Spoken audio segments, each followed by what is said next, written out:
We are live.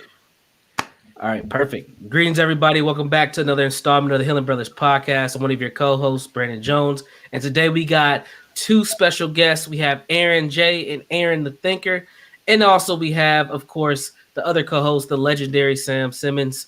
How are you doing today, Sam? I'm just as honored as I was last week. Sure. Okay. No Sure. worries. No No worries. worries. Yeah.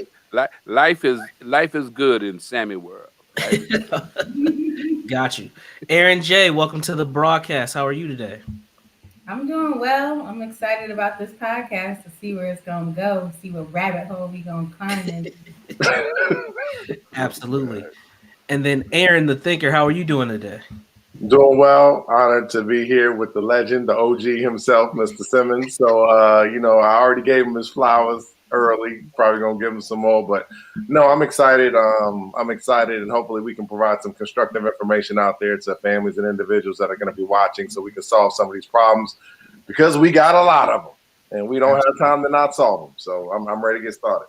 Absolutely. So what we wanted to do today, folks, was have a cross-generational conversation about how trauma shows up in our community. We have the boomer, the legendary boomer in the building. We have a Generation X representative and two millennials. And we want to talk about just over time, how have things manifested into where we are today. In the green room, we're talking a little bit about some of the local community violence here in the Twin Cities.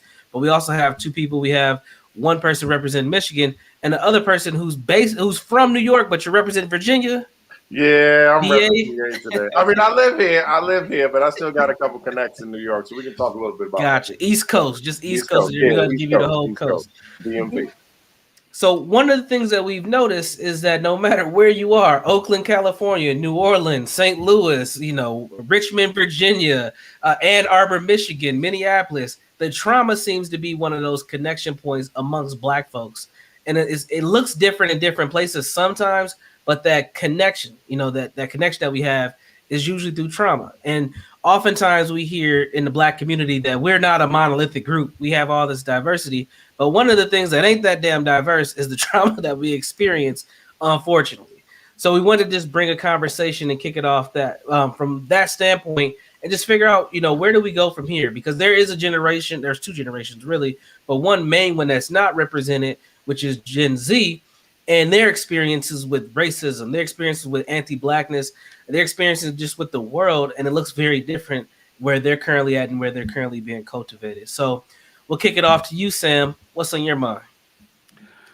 Oh man, I think the biggest thing on my mind is our reluctance as a community to really dig into the cultural harm that generational trauma and historical trauma in our experience, specifically just talking about America, because we know as a people we've been catching hell throughout the world, but with this here, our reluctance to really deal with our humanity from a trauma standpoint.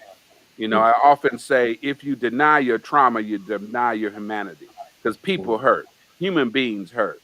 And why wouldn't we understand? And I think we do in our everyday lives, but talking about it seems to be awfully difficult for us to get real about the effects that our experience here, especially since we use the numbers that we often use, 16, 19, walking to a shore, and even before we got to shore, but getting on the shore where you started someplace where you begin your experience with trauma and you continue it, and at the same time, to keep a brave face, you keep as a people, we're strong and been resilient, roll with the punches.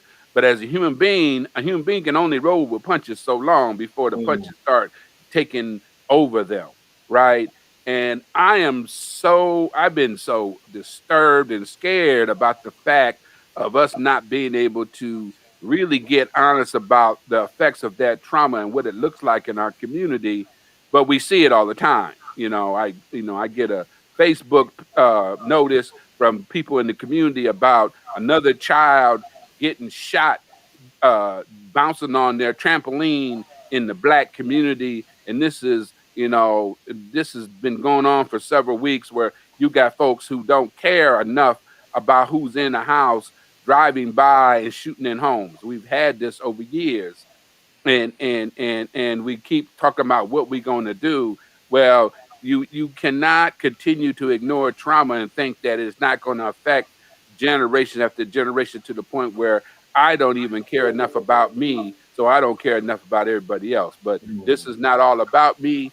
I could run my mouth, but I'm gonna let it be right there. Okay. How about for you, Aaron J? How when it comes to trauma, when it comes to stuff in the community, what are you seeing? What are you feeling, or what have you experienced? I feel like the first thing that I thought of when you asked that question was how we, like you said, we're not a monolithic group. However, we do bond on our trauma. So I remember when I used to live in North Carolina and I was first dating my husband and his family, the one thing that they used to laugh about, but was kind of like not a laughable situation, was the stories of all the whoopings they would get. Do you know what I mean? So it would just be like they're bonding as cousins, as brothers and sisters on who got the worst ass whooping or who, got out of it or whatever. And it kind of like, what it is as a black person, you know what it is. So you jump in and you say, oh, this happened to me. But then when you actually peel the layers back when nobody else is in the room and maybe a one-on-one conversation, or maybe you sit there and think about it, you be like, damn, what? Why would we be laughing about this? Like, this is not a funny thing. You know what I mean? Or to the point where it's like our parents or our grandparents, God rest their soul, or if they're still around, they didn't know. But it's like the communication. It's like you couldn't talk to a child. It's like our parents didn't know how to communicate to us what they needed from us, so they just beat our ass. But the thing is like as a kid, you still need communication after you get your ass beat. You know what I'm saying? Like, you still kind of like, okay, so what are we doing with this? Like, so I think that was the first thing I thought about, and I think that was like one of the main connecting points that I've heard over conversations with plenty of Black people that like, oh yeah, talking about the methods that were used, the weapons that were used, and it's just like, what the hell? Absolutely. You used the word weapons. That kind of pulled a string. I was like, damn. I guess that they are weapons, though. The switch, the belt, the extension cord, the Hot Wheels track, the hand. The wooden spoon on the wall. I mean, there's so many to choose from. It's like a video game. Yep. How about you, Aaron the Thinker? What's on your mind when you hear about before the I trauma? start, you left out the steel yardstick my mama used to use. Oh, good Lord. The steel yardstick. The I don't know where she got a steel yardstick from, but I was just I'm a Mr. Fuller guy. And what Mr. Fuller says is that you don't have what you're supposed to have. And when I say that, we have gotten, and Sam and I were talking about this before everybody got in, but we have perfected getting used to getting mistreated. We perfected it in all areas. And I'm not just talking about with other cultures. I'm just talking about within ourselves, that we are just used to being mistreated all the time, that we don't even really know what healthy looks like. So when one of us is even attempting to do something constructive, it's almost like a community response to where it's like, wait a minute, whoa, time out, Sam. No, we don't talk about that. This is how we do it. But it's not just as an individual. It's an entire group of people that it's like, no, time out. You want to wash your body and get clean? No, we all want to be playpen and you want to be clean. Right. Pigpen, that's his name, Pigpen. Everybody want to be Pigpen, but you want to be clean. And I think that we really just have to, I think Sam said it best, we have to just start getting comfortable with being uncomfortable, because that's the only way any of this is going to change. I mean, some of us have perfected it with our bodies and changing our bodies, changing our minds, changing diets. But as a culture and a community, we got to get ugly and we got to start solving some of these problems that we don't want to adjust. It's really funny. I was reading this article, and this will go into it, but I was reading this article. I think there was another one that came out because I'm in finance, so it'll correlate a little bit better. But about a woman that decided that she was trying to refinance her house, and then her value was really low, and then she got a white person to come in, and they valued her house like $100,000 or higher, or something of that nature. And I was reading the comments, and one of the comments that struck me the most was somebody said, it was a realtor, and she said, "Yeah, that's what I talk about. I talk to my clients about cleansing your houses of any ethnicity."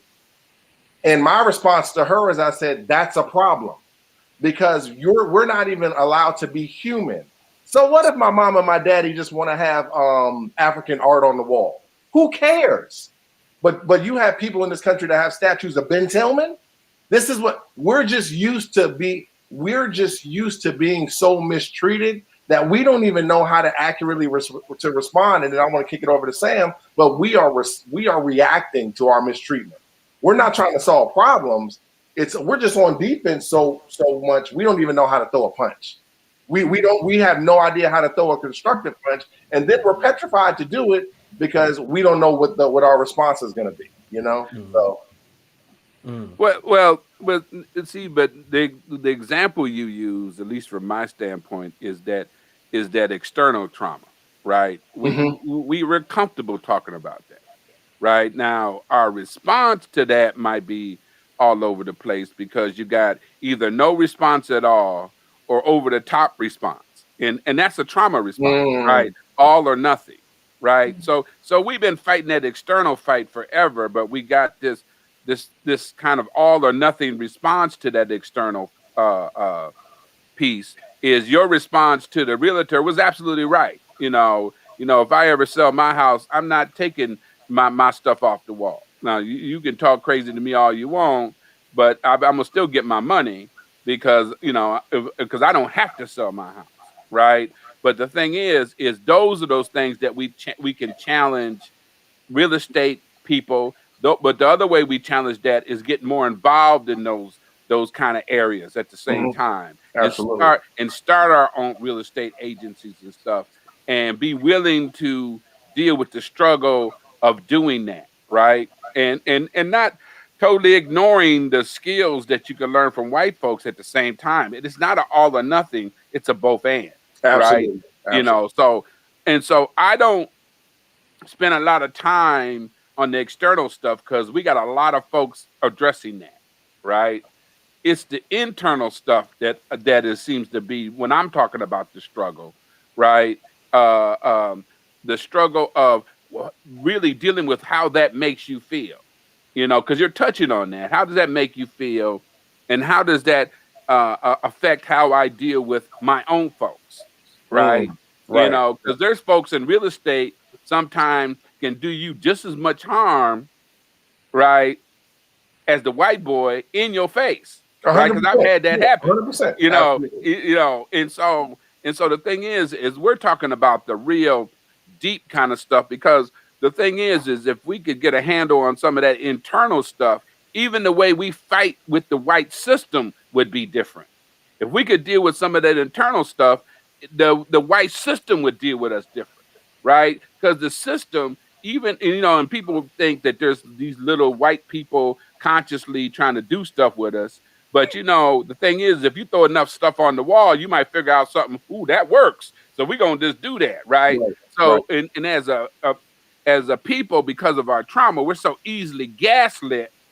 You gaslight us. We'll either do one extreme or the other without thinking about it until after the fact, right? And we have become so comfortable with consequences that consequences don't affect us the same way affect other people. When you expect to have consequences, and when you expect to have consequences and you keep acting on emotion, what feels good now, right? We got some very intelligent folks, but you'll hear about their lies. It's like, for example, I talk a lot about if you use sex for stress management, you're going to have more babies than you can handle, Right. right? Right. And so it's like I think I heard you quote talking about made a quote from a writer about if you play games with sex, What was that? You remember that? Yeah, Dr. Francis Cress Welsing. If adults play with sex, the joke is on the offspring. Yes. And so so I call it survival stress management. We've been in survival stress management mode for so long that even violence is a stress management tool Absolutely. in the short term, right? So we'll do stuff, right, that's not in our best interest, and then want to talk about the consequences later. We do not get to choose how we are punished. Well, that wasn't fair. The white guy did it. Yeah, the white guy did it. But again, what did you do on the front side? Or Sam, you just always talking bad about. No, the area that we have control over is on the front side. Right? If we deny the front side, we keep suffering consequences because we know how to fight. Black folks know how to fight. Right? We even fight with our own children, fight with our own family. We know how to fight. What would it look like if we ever won? And what does winning really mean? I mean, seriously, what does winning really mean in a society that's built on abuse? America's built on abuse. Yeah. America built on violence. You know, it's like when white folks will talk about what about black on black violence? What about white on everybody violence? Right. What about that? And I'm gonna be quiet because I want to hear from the young people because I don't want to y'all being accused. Somebody listening, or let that old Negro talk all the time. You know how them old people is. They just don't let nobody talk. Yeah. Oh man. Any thoughts, Aaron? Jay?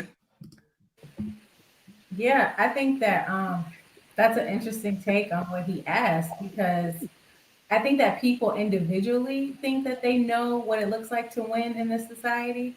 So it's kind of like, oh, the whole story on every like movie that's just like, man, you got to get a scholarship or you got to play ball, man, you got to get out of here. And it's just like that person goes and he's thinking like, well, I won. Like if he goes to get a scholarship, he plays pro, or the person that goes, you become a doctor and they get out of the neighborhood, they feel like they won. But it's like the higher up you go, as everybody knows, it's less and less of us. So it's like, did you really win? Because there's nobody around you that you are familiar with. And I'm not saying that it's not a good thing to be exposed to other people, but wasn't it Dr. Smith, William? I don't know if that's his last name, but William A. Smith. Yeah, when he was talking about the racial battle fatigue, it's just like, right. Okay, you think you won, but the inside of you is just like, you about to die. You about to have a heart attack of 26. You know what I mean? Like, so it's just kind of like, where do we find that balance in understanding that, we can do things in an individual level, but it's not just like we're representations of, our community. As much as people say, oh, I hate to be the Black representative, it's just kind of like, it is what it is. I mean, what do you want to do? You want to go hide in the back and do nothing? Okay, right. So, got it. I'm gonna throw a question out there, and Aaron, if you want to take it next, feel free. Okay. I'll give a. Of course, I got background. So the question is right on cue. Somebody ran a printer while I'm in. I'm like, bro, what are you doing over here, man? Right on cue. So, do we think that, or not? What are your thoughts on for us to really have change or make a difference that we have to participate in the system? Because there are a lot of Black folks who feel like we need to eliminate the system completely. What do you all think? Because we're talking about how do we get better? Is it becoming more real estate, investors or judges and lawyers, doctors, and really like, blitzing the system, or is it just eradicating it altogether? What are your thoughts on that? I actually think that goes back to something Sam had said a little bit earlier, which it goes to the point of what exactly do we think this thing is supposed to look like? So, for example, one of the things that I always consistently talk about is the fact that Aaron touched on it a lot, but why is the normal for Black people to not have functioning educational schools? That's normal for us. It's normal for us to talk about the schools that are right down the block and say that they're bad, but it's not normal for us to try to get teachers to go into those neighborhoods and for all of us as professionals, so our own infrastructures can be healthy. Like we've gotten to the point to where we don't even, let's be honest. And I talk to Black teachers all the time. They don't even want to teach in those schools, right, because of the trauma. right. But this is what Sam talks about, which is, if we really, really, what do you really, really want? Right. Because if you really, really want this, there's no way to win a war without going on the front lines. It's impossible. You can try to duck it, you can try to dodge it, you can try to evade it. But guess what? If you really care about these people, which is what you say, then you're going to have to go on the front lines, which means that you're going to deal with the internal trauma. You're going to deal with the families. You're going to deal with the children. And nobody wants to deal with them. Why? Because in this society, you get rewarded for neglecting them. You get rewarded for simply neglecting. You get rewarded for neglecting Black children. Period. And so now, all of us, myself included, do we really want to do the work? Because like Sam said, that's different. Because now that's real different. And I don't think it's difficult for us that are still, how do I say this? It's difficult, Brandon, for us that are still working through our own trauma. All of a sudden, we're going to jump into a brand new pool to where it's a big pot of gumbo trauma. You know what I'm saying? So I wanted to get Sam. I think Sam wanted to say something. Go ahead, bro. We have to identify what the front line is. There's many different front lines. Yes. Right. And I might have said that incorrectly. I apologize. No, it ain't no. This is no incorrectly zone up in this bad boy, because you say what you say, and that's fine. And and I hear what you're saying about the front line, and there's different types of front line. See, there's some people who should not jump in the front line. They're not capable. Right. There is, because the thing is if I'm a teacher and I went to school to teach kids, there's some part of that front line I can't handle. And I need to acknowledge that. That's right. Right. Because we put too much pressure on ourselves when the real front line is right there in your living room when you get up. Yes. Right. And that's what I'm saying is we always want to fight that external fight when the internal fight is where the power is at. Right. And so I work with young parents, right? Young mamas. And when they start the group, they always start talking about what the system is doing. Right. And I'm not going to argue with them about the system. I know the system is screwed, but the system is screwed for a whole bunch of folks, even who don't look like us. Okay? That's a fact. The issue is, what are you going to do and what have you done? And we stay focused on that. And you start seeing certain things, they start identifying some little spaces that they could be good at by just focusing on their kids and not focusing on the baby, what the baby daddy doing, not focusing on other people in their family that might not be in their best interest, because, there's some folks in our family that are not in our best interest and not best for our children to be around. Right. See the most difficult battle is that front line right downstairs, or that front line right at the family reunion that we need to deal with around the trauma, right? Because we know, there's some things that we did early in our process in terms of America. I remember about at least 2 generations ago, Black folks didn't send kids to school to get necessarily educated on everything. They sent people to get the school to learn how to read and write and get a diploma. It's your responsibility on how you send them to school. Because I was with a bunch of teachers the other day, and I don't think they like what I said. Or well, some of the black folks on the thing, they like what I said. I said there's some of our young people who are so traumatized they're not even ready to be in public. So how do you come in working with you can't relate to other folks, and you're in a school, and then you get somebody like my granddaughter says, "Grandpa, they spend all the time with the bad kids, and I can't learn nothing." So we really got to be honest about how are our kids ready to go to school, and how do we support parents, not beat them up, but support parents. And I talk to my parents about these kind of things. Right. Right. And that's the trauma stuff. The trauma stuff is the tough stuff. But the trauma stuff is one of the most powerful things we could do, because it is where we really have our power at. And that's what I'm saying. If we did some of that internal stuff, we want to talk about child protection or whatever, but we can't even get black folks to adopt our own kids. Right. That's real. That's real. So the thing is if we can't be honest with ourselves, why do you want the enemy to be honest with you? So the thing is if we changed how we dealt with each other and deal with that pain, not beat each other up, show compassionate accountability with our own people, and quit begging other folks to show us compassion. The thing is we don't have a choice. As one young woman asked me after I did my presentation, she said, "Mr. Simmons, your community is constantly under attack." And this is a little white girl. "Your community is constantly under attack. How do you heal and you're constantly under attack?" I said, "We ain't got no choice but to do both." Right. And see, we don't have the option to do one or the other, right? But we got to be strategic. And the most strategic thing we got to do is be able to deal with this. And how does my trauma affect how I deal with my children?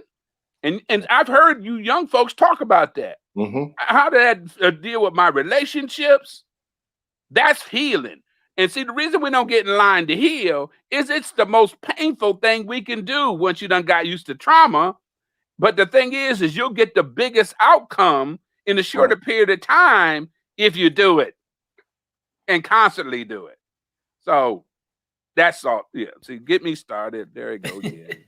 Old Negro running off at the mouth. I see we got our other person back, I think. Yeah, Aaron's back with us. Yes. So hearing those perspectives from all of you, I think that there's a generational response. This is something that I've just kind of anecdotally seen. I feel like boomers, Gen X, and some millennials will say, "You're just blaming the victim. You're saying it's us." But what I'm seeing with Generation Z, some of these young folks, they are holding each other accountable. And I think part of it is because they're starting to be, I don't want to say deracialized, but they're starting to see everybody on they have this utopia vision on the world a little bit more. Mm-hmm. So what would you say about that whole blaming the victim? And anyone can hop in for this one, blaming the victim. When we talk about holding each other accountable, having compassion, accountability, and taking responsibility for the trauma that we participated in the community, what do you say about that? I think, can you hear me? Yep. Okay. I just wanted to say that I think that when it comes to something like that, I have heard that, but I also feel like our community is so good at enabling each other when you say those things, because it's just like, that whole respect your elders. We've grown up on that. We've, been told that constantly, time and time again. But what if the elder is wrong? Who is the elder accountable to or responsible for? I mean, me and my husband have those conversations all the time where we're just like, okay, Grandma, if my mom's wrong or my dad is wrong, you gonna correct them because you're their mom or dad. And it's just kind of like, well, you got to be there for your mama, and it's just kind of like, if there's supposed to be a line of succession or a chain of command, and the command you go up and then some BS, or you find out it's some BS as a kid, how are you supposed to respect that individual's pain if they're getting away with everything? That's what I have my take on it. Sam said something earlier, but I think that, and I'm thinking about myself and decisions that we all have to make on a daily basis, is that some people in our community, we're going to have to, and we talk about this all the time, they're going to have to be ostracized. I'm serious, because if it's not producing a constructive, Brandon, we talk about this all the time. What does Mr. Fuller talk about? No contact, no conflict. No conflict. Yep. No contact, no conflict. And unfortunately, there's too many people that we're always getting around, that there is no constructive value at all. And that doesn't mean we don't love you, but if I can't get around you and the air gets sucked out, and every time you come in, it's just trauma, trauma, trauma. In order for us to solve this problem in this household, maybe you are not involved in it. And that might not look at it from a family standpoint. It's like Uncle Jimmy may not be able to come to the party anytime because Uncle Jimmy's always bringing drama, or maybe it's your mom. And guess what? Here's the other thing that we don't talk about. In a lot of families, it might be me. It could be you. And nobody ever wants to talk about that either. Because every time the party goes bad, it's nobody else, but you're the issue. So now we're talking about self-identifying the trauma and getting into therapy, doing the work yourself. But like I think Sam said it's correct, and he didn't correct me, but just the alteration of it starts in your home. It starts in the people that you directly have influence over, whether it's your children, your neighbor, anything of that nature. It starts there. United Independent. I told you Mr. Fuller's a genius, but it's United Independent. It's just, that's what it is. It's nothing else. And I just think that that's something that it's a hard time that we're identifying with. But Brandon, I wanted you to chime in, but we don't have a choice. We don't have a choice. No one is coming to save you. There's no lifeboat. Ain't no ark coming. And it's not, that ain't what this is. We have to solve these problems, and we solve a lot of other ones. But when it comes to internally, and I like to get Sam and Brandon for you guys. Why do we run from solving the internal? I have an idea, just because I just think that we've been conditioned to not want to do the really, really hard stuff because we've been mistreated so much. But why do we run from doing the internal work, not only just as individuals, but as family units as well? I have a very controversial answer for that. Go ahead, Sam. No, but let's hear yours. Go ahead. Come on, man. No, come on, Brandon. Let's hear yours first. I think we have been victimized by the system so much that we have grown accustomed to the identity of a victim, and we have adapted a victim mentality, and we don't know nothing collectively. We don't understand anything beyond it. And if white people are not mistreating us, abusing us, loving us, hugging us, whatever they're doing, if they're not doing anything to us, we don't know how to function. And then we get to dysfunction. And I say that because the responses that I see when it comes to things, just like this community violence thing, like I'm still real stuck on that. Like the response that we have from a police officer shooting a black person, and we got shootings happening every 3 times a week. Yeah. The community doesn't respond to it. And it's like, does a white person taking a black life mean more than a black life just being lost, period? And I think about, what does it mean when we say things like our lives matter? Like, who are we trying to convince? To me, I think that we've been so traumatized over time that we've just kind of given up collectively being responsible to one another as an ethnicity. And we just let it go. And we just are stuck in this kind of victim mentality type of thing. We are victims, though. I don't want to get this misconstrued. We are victims of the system, but we have accepted that and not really been able to evolve beyond that level of trauma. Go ahead, Sam. Well, I don't disagree with what Brandon is saying. I might say it differently, but I don't disagree with that. But the thing is it's part of the trauma, right? If you are a people that's had a magnifying glass on you as representing everything that's wrong in America, right? The last thing you want to do is address something that proves it in your mind. That's real. Yep. Okay. Because I mean, if you think about America, we represent what's wrong in America the way we got the magnifying glass on us that other cultures believe some of that stuff. That's why we got to be real clear when we start talking about people of color. We got to understand that this is a different kind of our experience is uniquely different than everybody else here. Just like Native Americans uniquely different because they were here already, right? We're one of the main cultures that was brought here in the bottom of a boat, right? We didn't choose to be here. We ain't no damn immigrant, okay? But when the magnifying glass is on you at the level, we're human. Our humanity clicks in. So that's why we do that resiliency thing. When I first started doing this work, people would do, why are you talking about trauma? Why are you being negative? We're resilient people. But ain't no people supposed to be no resilient for 400 years and not look at some kind of improvement, right? Secondly, when you talk about being saved by somebody, even somebody who's trying to save you stops trying to save you if you stay stuck. Think about that. Okay. Thirdly, a part of our trauma, we are the most codependent people in America. We do not know how to disconnect with each other. We talk about chemical.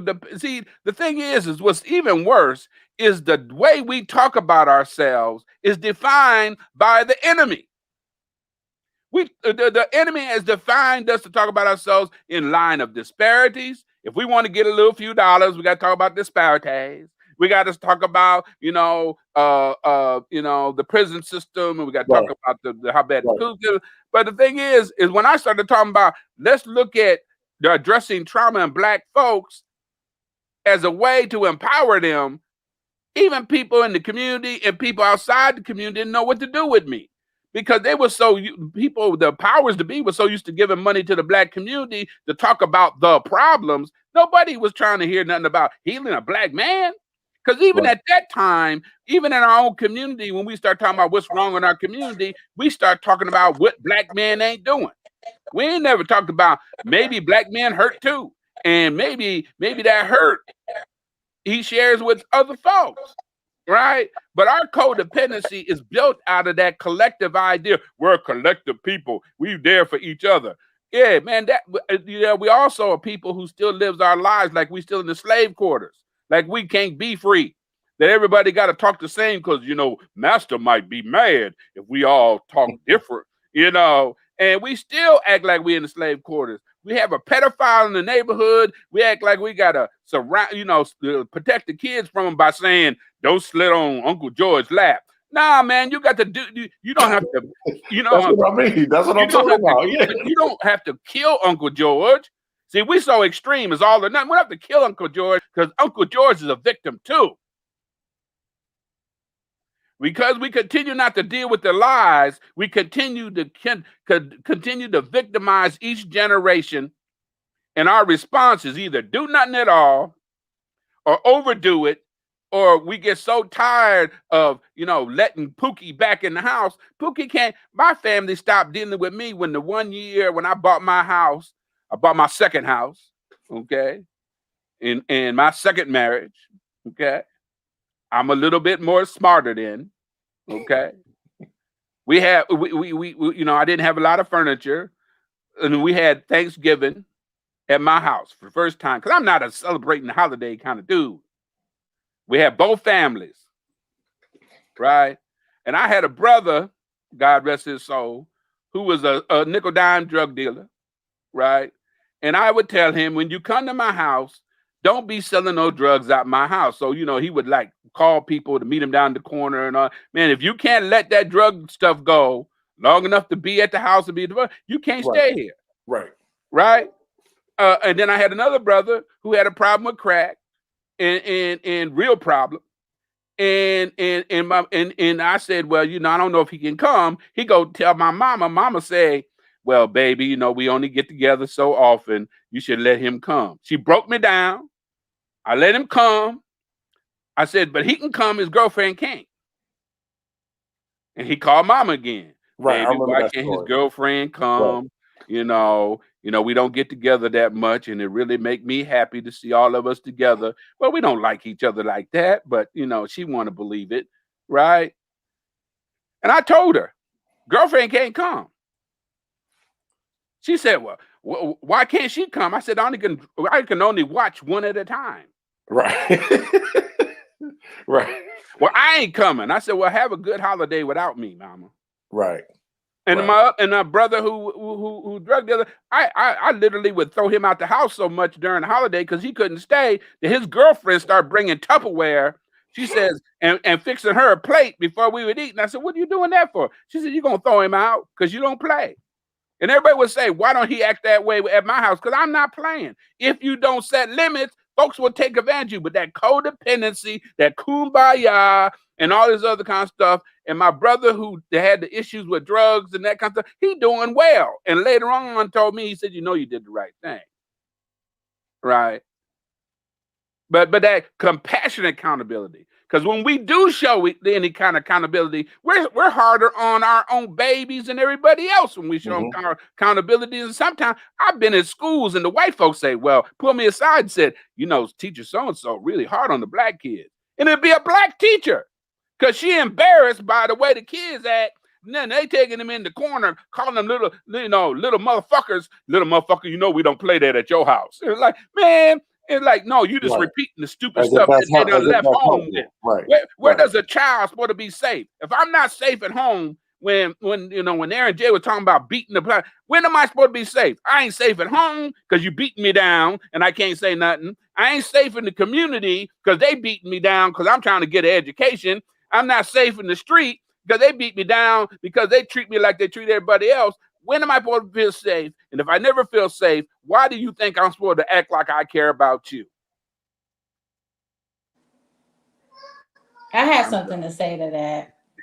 Okay. So I was thinking about like how Brandon said that, like, I feel like with our codependency in the community and like just taking on that victimhood standpoint, I feel like we never get a chance to construct or to feel out our environment to try to look at our shadows and heal from them and be completely renewed and come out into our family as who we're supposed to be, because everybody's trying to tell you which box to fit into. Yes. So they're just like, if you're like working on, you in seclusion or you isolate and you're like, I got to do some healing work, I got to do some therapy, I got to do some shadow work, and then you come out and you're like, this is who I am. All of a sudden the family's like, oh no, we not with that. We don't, that's not how you're supposed to act. Or just like the whole thing about like you trying things that, somebody tells you, oh, that's what white folks do. You're not supposed to do that, but that's what white folks do. It's kind of like, okay, now you're telling me that I can't be somebody. White folks already telling our whole family that we not nothing. But then now you're telling me that I'm not nothing either. And it's like, okay, so I'm going to cut you off. When I cut you off, let me reinvent myself. So it's like you're going through the hamster wheel over and over again. And when you feel confident enough, somebody chops your legs down and you got to go back, heal, come back out. And it's just like over and over and over and over again. It's just like, okay, when are people, and it's really hard to do that shadow work because don't nobody want to see what's on the inside. Don't nobody want to see what's on the unconscious, because whatever it is there, I mean, you might be afraid of it. You might be a straight up killer. You don't want to see that.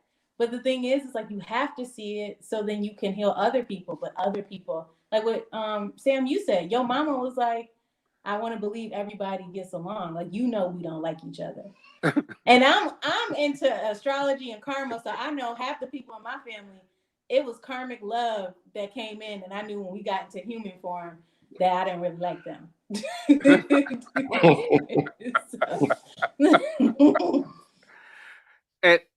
and you don't have to like them to love them. See, that's the other thing. See, when you are people who is always seeking love, you walk around confused about what it is, right? In the groups I do, we don't even use the word love in it until we get in it for a while. Because I do a lot of relationship groups, and they, you tell the story. Yeah, me and my girlfriend got in a fight, and she got mad at me and hit me in the head with the threw the bacon out the frying pan and hit me in the head. And why you stay with her? Because I love her, boy. Please. So the thing is when you are a traumatized person, you think love is so temporary and so talked in this situations and not something that you have to have for yourself because you don't know what that is. We don't have that. We don't use the word in my group, and I know that's cold. No, man, we don't. That love thing don't. Do you even like anybody? It's like, do your family like you? It's like, how's your week? Well, how was your week? I'm blessed. I woke. God let me wake up this morning. I said, so who's glad about that? Well, damn. I mean, I know that's cold, but like, is that the only thing you do every day? Is look to wake up? It's like, what? Why are you waking up? What plan you got to be woke? You know, is your kids glad you woke up? Right. You know, I mean, it's like the thing is yeah, I'm a hard dude, and then folks who invite me in don't invite me back, because everybody want, Sam's a great speaker. We come on, but man, it's like I'm too old because the thing is I am scared. I'm old. I'm good. Man, I'm gonna get ready to get my first Social Security check. That was my goal, because most black men don't get their first security check, right? But they said it's on the way. I hope I don't die anytime in the next few days to get my first. So that was my goal. One of my goals, and get my first. Because black folks don't live. Black men don't live long enough to get no Social Security. We should be getting a refund because we don't live long enough to get. We pay in, but we ain't getting that sucker, right? But my grandkids, good kids, catching hell and make it so bad. In some ways, they're catching more hell from their black peers than they are from the white folks, right? And they like, and you can imagine being my grandkids, because like we keep it real around here, and they've been to the conference, especially the oldest one, and that kind of stuff, and they be tearing them teachers up, and like, you want grandpa to come in? No, grandpa, we got this. Because they know I walk up in there, man, they might have to change the whole, put new locks and stuff on the door, because I ain't gonna cuss them out. I'm just gonna just break it down. Sometimes that's more frightening than getting all angry. We've been conditioned to believe if you scare white folks, back in the old days, you scare white folks bad enough, they'll give you anything you want. White folks ain't scared of us like that no more. I don't even know if they was that scared then. Right? And how you gonna be that scared when the police is in your back pocket? They've been using police to keep us in order. How you think they get those community covenants going on? There was police keeping them things in order. Right. And so we always want to fight that. We're the kind of people, sometimes because of our trauma, we got a brick wall, and we're going to brick wall, and there's two openings on the right and left, and we keep going head first in the brick wall, just to prove a point, just to prove how strong we are, just to prove how black we are. I'm keeping it real.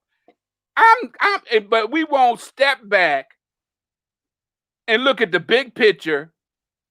Oh, there's an easy way to do this. That don't make you no less black. It don't make you no less black. We done made such friends with trauma that trauma, if you ain't got enough trauma, you ain't black enough. Why is it I got to have trauma to be a fully black? Or why do I have to even invite more trauma to be fully black? We done got that's emotionally, that's how we learn to be comfortable with trauma. The same when you ain't getting no mental health, we always have made do. That's our resiliency. We'll make do out of anything, even trauma. Mm-hmm. We made do out of guts, so we made do out of trauma. And that stuff we made do is killing us.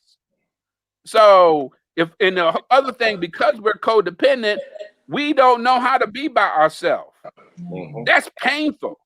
Mm-hmm. Even when I did with CD treatment, mental health, the most painful thing wasn't getting off the drugs, because I like me some cocaine. Some of my co-workers, they get mad. You can't be telling folks you like. No, see, people who use drugs, they appreciate me. I like me some cocaine. Man, shit. You talking about was Uncle Big? I was Uncle Bigger.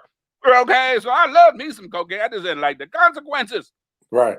But it was harder to do what I needed to do because I had to cut off my family long enough to find out who the hell I was without them. Right. That was painful. Mm. But when I got on the other side, oh my God, I've been running good ever since. And I done learned how to be alone. That's why this shutdown, hey man, I was happy as a as a wildcat in the chicken coop. Like I ain't got to be dealing with all the craziness of other black folks. I ain't got to deal craziness with these woke white folks out here who are getting on my last nerves. you know, and I only come out the basement long enough to do my radio show and really don't want to do that. But now I'm feeling myself. It's time. Oh man, calm down. So I want to, with the final kind of minutes that we have here, I want to do kind of a round robin on strategies.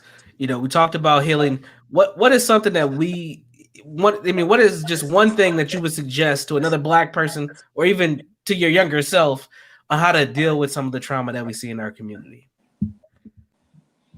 I think to start, I would say, try to get more into the arts, because there's a way that you can heal through art in your like putting your subconscious mind on a piece of paper and either painting or, anything like clay, using your hands or putting it in writing. Because sometimes you're walking around consciously thinking you're making decisions consciously, and you're making your decisions subconsciously or from pain, from inner child wounds that you have not healed. And so people are walking around like, I'm grown, but you're making decisions from a 7-year-old child's mindset. Yes. So it's just kind of like, if people can kind of try to tap into that unconscious, and not in a religious, Jesus is going to take care of it type of way. Because I mean, I get that Jesus is, somebody that people look towards for healing, but Jesus was a rebel in his own right. So, I mean, he wasn't doing everything that everybody else was doing. So that doesn't mean that you have to do everything that he's doing. Like, I just feel like people need to start looking within, and really, truly looking within. And it's painful, like Brother Sam said, and being by yourself. There's nothing wrong with being by yourself. Being by yourself is the best way to get to know who you are, because we don't know. We really don't. My suggestion is going to be, I think that for Black people specifically, I'm going to talk about therapy, but everybody's got an addict in their family or something of that nature. I highly recommend that people get the 12 steps. And even if you get to like the step where you have to be accountable and just talk, you can get to a safe place and just tell somebody safe all your crap, let it out, because we are holding so much stuff. We are just like garbages. We're like human trash cans, and we're just holding it, and just even releasing it to a safe space so you can just let it go is such a relief, because now your brain mentally can start to just deal with it. Okay, now that I've let that go.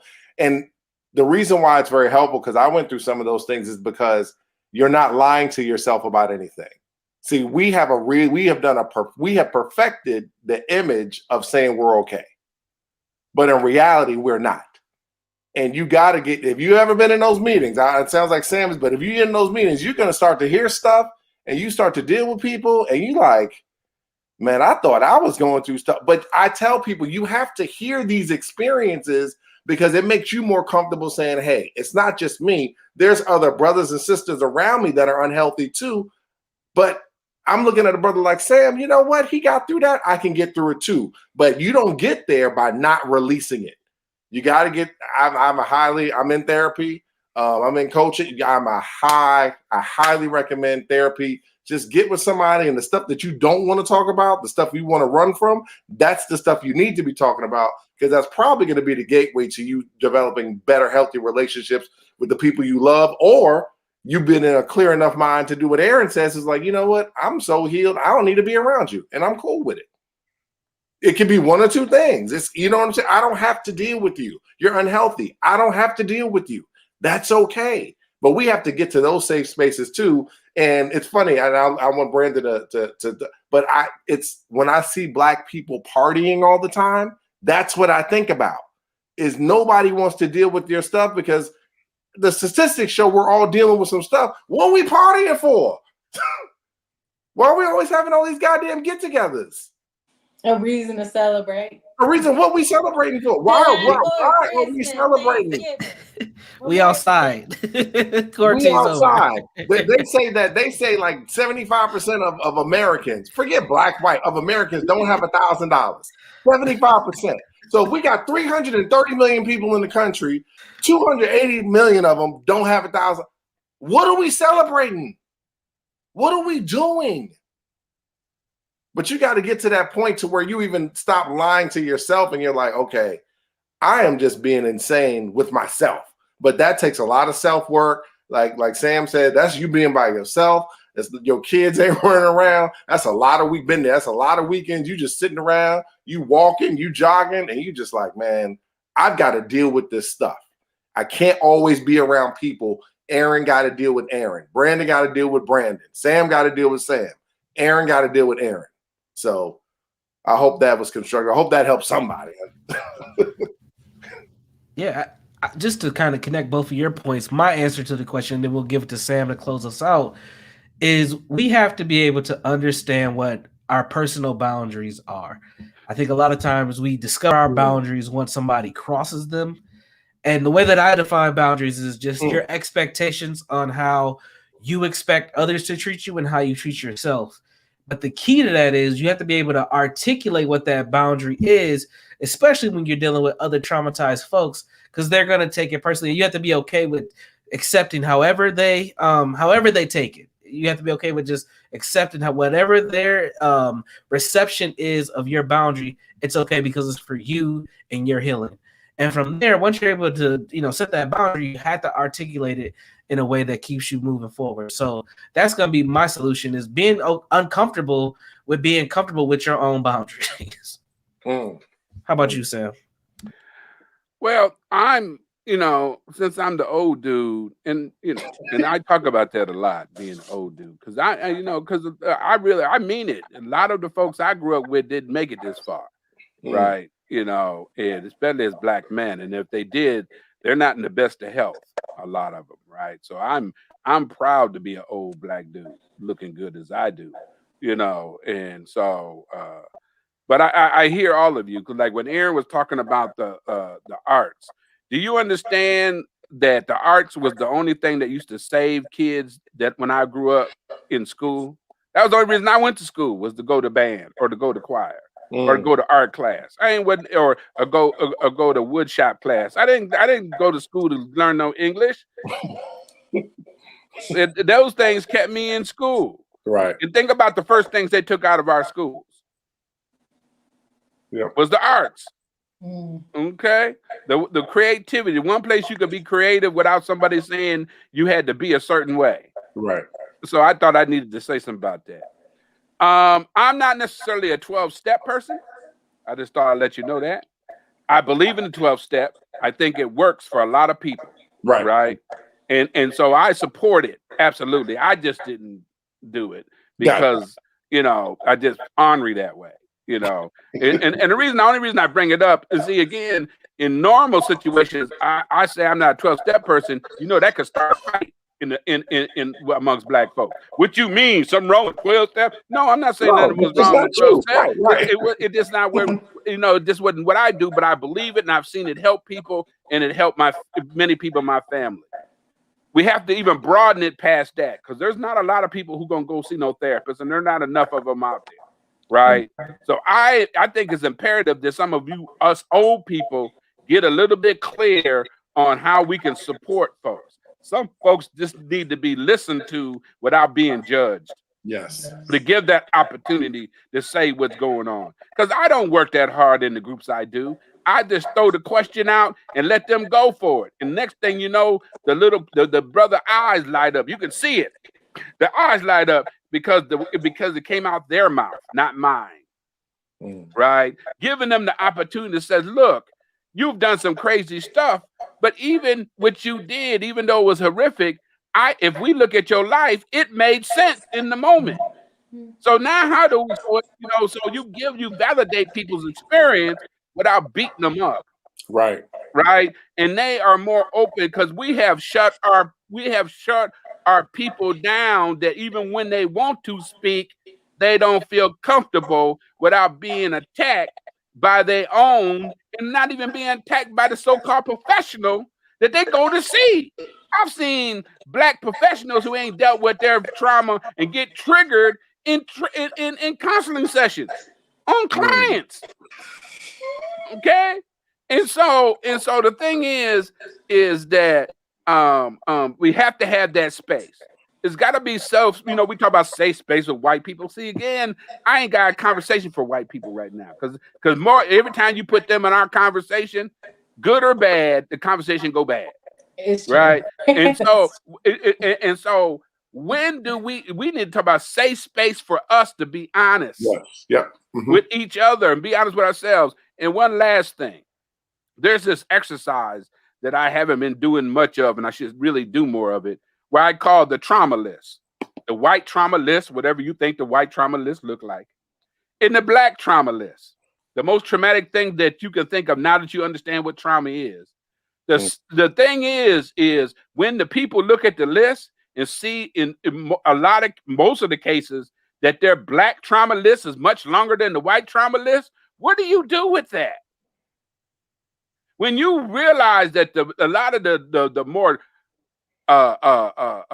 trauma that mess with your psyche, that mess with who you are, is done by people who look by you, who look like you. Where do we deal with that? And I'm not saying you're supposed to chastise them because they were traumatized too, but being honest about that. But we rather fight that external fight than to deal with that internal, that external fight that we might not never win in a lifetime.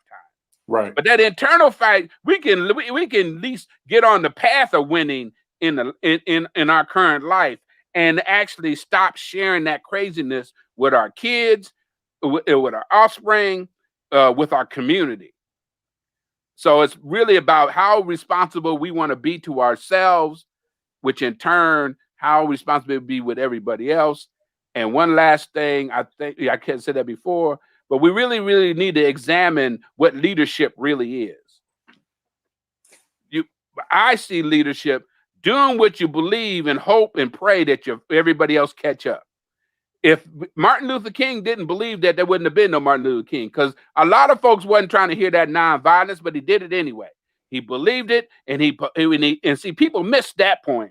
He did it anyway. My daddy said, "Won't that Negro leave them people alone? They don't like him. Get him a job." That's what my daddy was saying. That's a black man, right?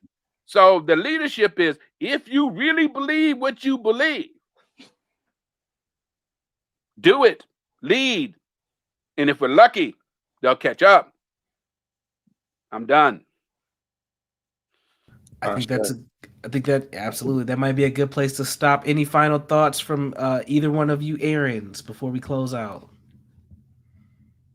I thank Sam for the wisdom. I mean, that last point is just lead and don't worry about if they're gonna follow or not. Just you got to do with the universe, with the creator, whatever you got to do what it's in your heart to do, and then everybody else will catch up. I think that's the best way to say it.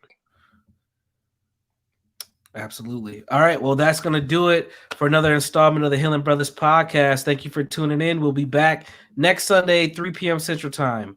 Be sure to subscribe to the YouTube channel and share it if you found this conversation constructive. Peace.